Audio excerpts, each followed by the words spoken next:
आर्य समाज बस्ती को 50 वर्ष की अपनी एक शानदार यात्रा के लिए हृदय से बधाई देते हुए आप सबके प्रति मैं अपनी शुभकामनाएं देता हूं।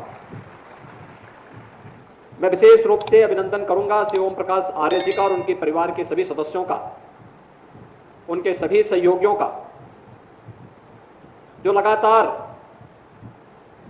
अपनी परंपरा के साथ जुड़ करके उनके पूर्वजों ने आर्य समाज बस्ती की स्थापना में योगदान दिया था और उन्होंने अपनी पैतृक परंपरा का निर्वहन करते हुए लगातार वे कार्यक्रम को आगे बढ़ाते रहे। और मुझे बस्ती में किसी एक कार्यक्रम में सबसे पहली बार 1995 में आने का अवसर में प्राप्त हुआ था। वही आर्य समाज बस्ती के कार्यक्रम में श्री ओम प्रकाश जी के ही कार्यक्रम में आने का अवसर प्राप्त हुआ था। आप अनुमान करिए 1995 संभवतः गोरखपुर से बाहर मेरा पहली बार जाना हो रहा था किसी सार्वजनिक कार्यक्रमों में, और उनमें से बस्ती का आर्य समाज का कार्यक्रम भी था। आज इतने वर्ष हो गए हैं, लगभग 28 वर्ष बाद भी उसी ऊर्जा के साथ, उसी प्रतिबद्धता के साथ, उसी निष्ठा के साथ आर्य समाज के मूल्यों और आदर्शों को आम जनमानस तक पहुंचाने के लिए श्री ओम प्रकाश आर्य जी के द्वारा निरंतर प्रयास किया जा रहा है, आगे बढ़ाया जा रहा है। अपनी व्यक्तिगत पारिवारिक समस्याओं को दरकिनार करते हुए एक पिता के लिए सबसे कठिन समय होता है जब वह अपने कोई जवान पुत्र को खो दे, लेकिन उससे उभरते हुए महर्षि दयानंद सरस्वती के मार्गों का अनुसरण करते हुए उन्होंने आर्य समाज के लिए जो योगदान दिया है, जो योगदान कर रहे हैं, वह अत्यंत अभिनंदनीय है और सराहनीय है। भाइयों बहनों, आदरणीय प्रधानमंत्री जी ने कुछ दिन पूर्व देश की राजधानी दिल्ली से महर्षि दयानंद सरस्वती जी के त्रिशताब्दी वर्ष के कार्यक्रम का शुभारंभ किया था और आर्य समाज के उस कार्यक्रम के माध्यम से देश और दुनिया में फैले हुए लाखों आर्य वीरों को जागृत करने का कार्य किया था। आर्य समाज भारत का एक जीवंत आंदोलन रहा है। हर आंदोलन की शुरुआत कौन कर रहा है और उस आंदोलन के साथ चलने वाले सारथी कौन है, आंदोलन की दिशा उससे तय होती है और उसके परिणाम भी उसी से तय होते हैं। जब मैं आर्य समाज की बात करता हूं तो मुझे देश की आजादी के आंदोलन की याद भी आने लगती है, भारत के इतिहास का स्मरण होने लगता है।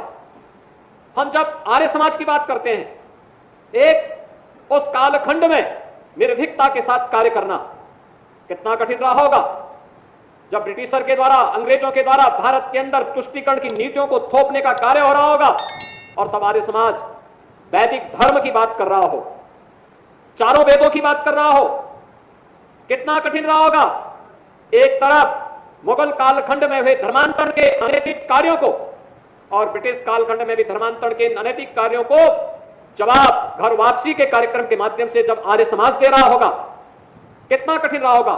छुआछूत के खिलाफ एक अभियान चलाने का कितना कठोर निर्णय उस समय रहा होगा, जिसको समाज ने स्वीकार किया और देखते ही देखते भारत का एक बड़ा भूभाग, यहां तक कि आप चले जाइए कराची तक, वहां पर भी आर्य समाज का वही बोलबाला था जो आपको बस्ती में सुनाई देता है। भाइयों बहनों, शिक्षा के क्षेत्र में हमें शिक्षा को संस्कारों के साथ जोड़ना है और शिक्षा को आधुनिकता के साथ जोड़ना है। यह सोच भी महर्षि दयानंद सरस्वती जी की थी। याद करिए डीएवी की संस्थाओं को जो बाद में आर्य समाज ने आगे बढ़ाया था। कितना डीएवी की संस्थाएं एक समय देश की सबसे प्रतिष्ठित शिक्षण संस्थानों में माना जाता था और उसका कार्य का शुभारंभ ही होता था जिसको आज हम मॉर्निंग असेंबली कहते हैं। वहां पर वैदिक प्रार्थना के साथ, हवन यज्ञ के साथ विद्यालय का शुरुआत होता था। एक आध्यात्मिक वातावरण विद्यालय के अंदर स्वतः स्फूर्त भाव के साथ आगे बढ़ता हुआ दिखाई देता था और यह वर्ष अत्यंत महत्वपूर्ण है।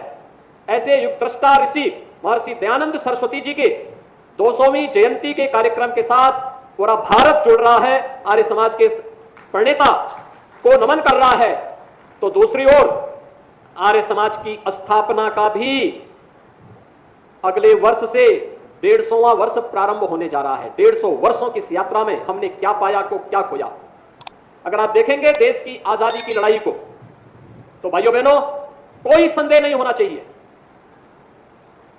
अंग्रेज बेखबर थे, उनको लगता था भारतीय कभी एकजुट नहीं हो सकता है, उनके खिलाफ कोई अभियान नहीं चला सकते। लेकिन स्वदेशी का आंदोलन पहली बार किसी ने चलाया था, आर्य समाज ने चलाया था। स्वदेशी के माध्यम से उन्होंने जो अंगड़ाई ली, अछूतोद्धार के माध्यम से जो अभियान आगे बढ़ाया था, घर वापसी के जिस कार्यक्रम को आर्य समाज ने आगे बढ़ाया था, यह कार्यक्रम केवल वहीं तक सीमित नहीं था। इस कार्यक्रम ने अनेक क्रांतिकारी पैदा किए।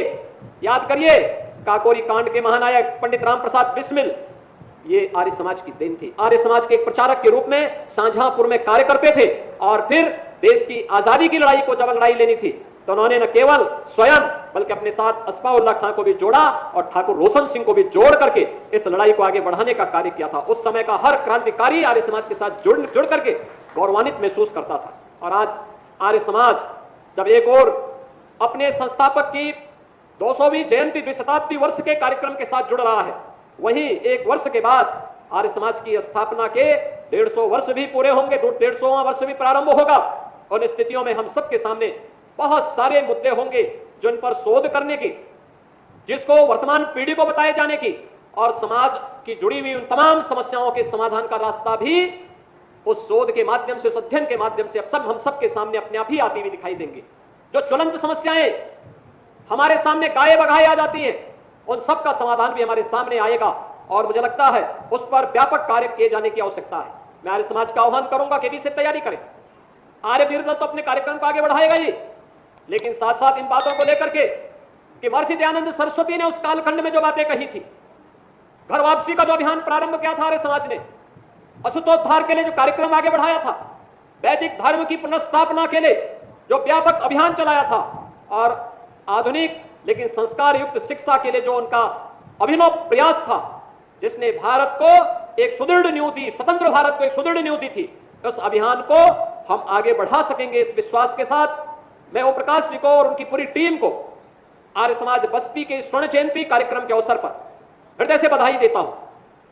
अनेक झंझावतों और तूफानों का सामना करते हुए भी आर्य समाज के अभियान के साथ लगातार जुड़े हुए हैं। और जो मैंने आपको बताया भी, मेरा बस्ती में पहली बार किसी कार्यक्रम के साथ आना हुआ था 1995 में, तो वह कार्यक्रम था आर्य समाज बस्ती के कार्यक्रम के साथ। गोरखपुर से पंडित विजराज शर्मा मेरे साथ में थे, अत्यंत बुजुर्ग लेकिन जुझारू आर्य समाजी थे, और लगातार कार्यक्रमों के साथ जुड़े रहते थे। याद करिए, जब पंडित राम प्रसाद बिस्मिल को गोरखपुर जेल में फांसी की सजा अंग्रेजों ने दी थी, तो उस समय उनके अस्थि कलश को सुरक्षित रखवाने का कार्य किसी ने किया था, गोरखपुर में पंडित विजराज शर्मा ने किया था। और पंडित विजराज शर्मा उस समय मेरे साथ यहां पर आए थे बस्ती के कार्यक्रम के साथ, और उस समय भी मैं देखता था कि आर्य समाज के मूल्यों के लिए, आदर्शों के लिए, महर्षि दयानंद सरस्वती के बताए हुए रास्ते का अनुसरण करते हुए लगातार उस पद से अविचल अड़िग रहते हुए निरंतर आगे बढ़ने के लिए जो एक जज्बा उस समय उनके साथ मैंने देखा था, वो आज भी हम सबको देखने को मिलता है। स्वर्ण जयंती के अवसर पर मैं उनका हृदय से अभिनंदन करता हूं।